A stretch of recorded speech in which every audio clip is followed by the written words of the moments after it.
Oi, gente, a paz do Senhor. Vamos dar sequência à nossa série de escatologia, Grande Tribulação ainda. O título hoje está grandão, a Grande Tribulação. Os 144 mil, as duas testemunhas e as ferramentas da Grande Tribulação. Então a gente vai falar sobre, vamos começar primeiro com os 144 mil, eu acredito que hoje a gente termina essa série de Grande Tribulação. Os 144 mil, a gente tem a referência, são santos judeus, né? A gente tem a referência aqui em Apocalipse 7. Eu vou ler aqui o versículo 1. E depois dessas coisas, vi 4 anjos. Então é importante a gente ressaltar que João está fazendo uma sequência dos eventos conforme eles estão acontecendo. Olha, depois dessas coisas aí, da abertura dos selos que a gente viu no capítulo 6, eu vi agora algo diferente.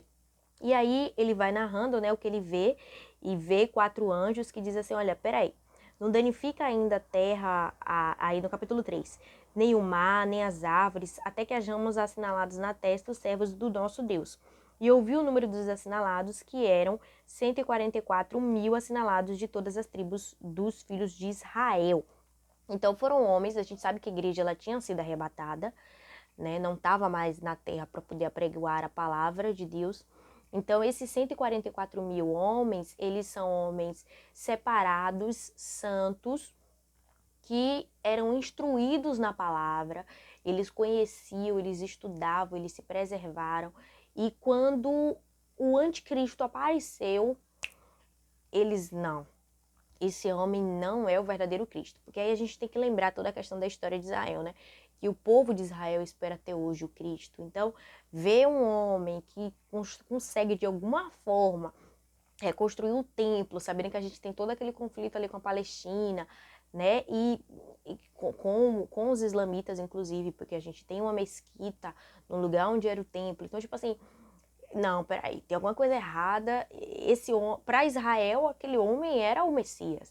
Mas esses homens que eram estudiosos, conheciam a palavra, estavam ali se dedicando, eles com certeza vão ser cheios do Espírito Santo, eu tenho certeza disso, porque para enfrentar, sabe, o sistema que vai estar totalmente corrompido naquele período, eles têm que ser homens corajosos, homens valorosos mesmo, levantados por Deus.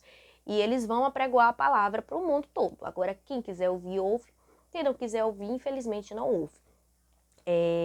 Além deles, Deus ele levanta também mais 2 homens, que a gente vê, né, que são as duas testemunhas.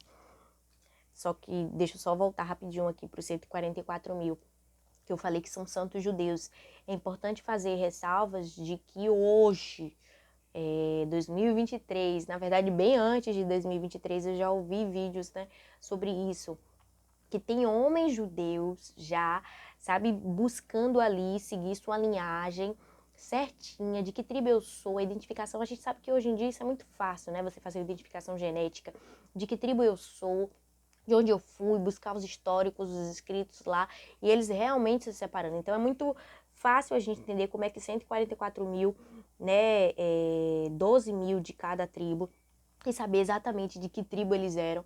Então, só para a gente ficar ciente, isso hoje já está acontecendo. Esses homens já estão buscando uma identificação de qual tribo eles vieram, já estão se preparando para sacrifícios no templo e tudo mais. Então, assim, a gente tem uma movimentação em Israel já de se preparar mesmo para esse tempo que está por vir.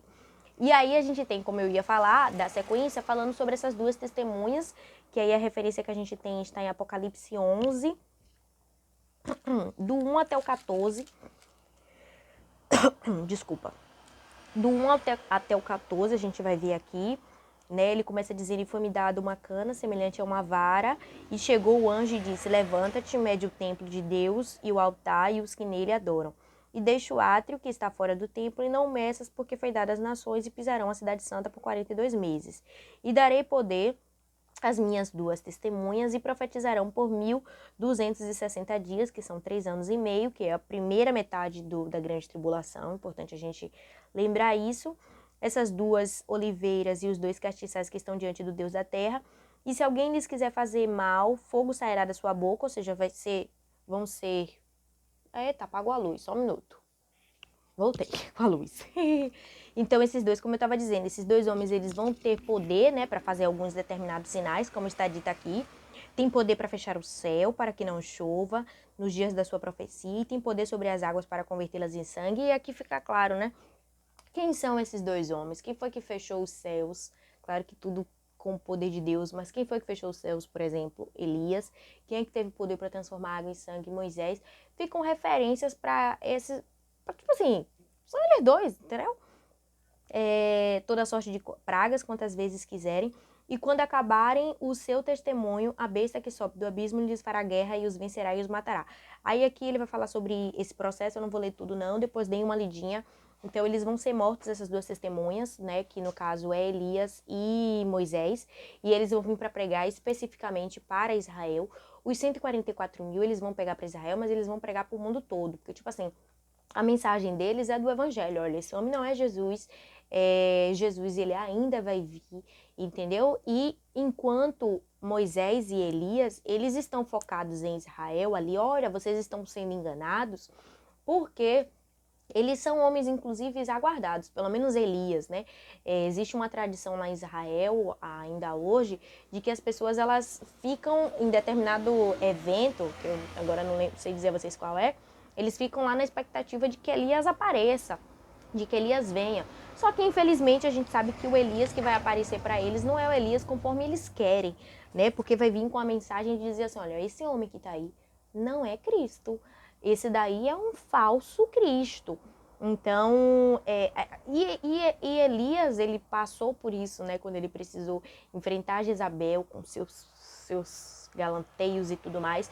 E não vai ser diferente esse Elias que vai vir, que é o mesmo Elias, na verdade. Ele vai enfrentar o sistema religioso do falso profeta, que é da besta que sobe da terra, que é inclusive quem vai matar esses dois homens. Então, são homens que foram separados por Deus para este momento no futuro.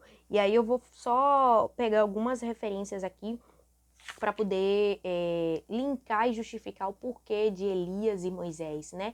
Primeiro, Elias, a gente sabe que Elias não morreu, ele subiu numa carruagem, então ele tá vivo, gente, ele tá vivo ali, ele pode estar guardado por Deus aí de alguma forma. Ele não conheceu a morte, né? Então, Deus em algum momento vai trazer Elias de volta para que ele fale daquilo que ele viu. E é interessante, a gente vai falar mais um pouquinho sobre isso.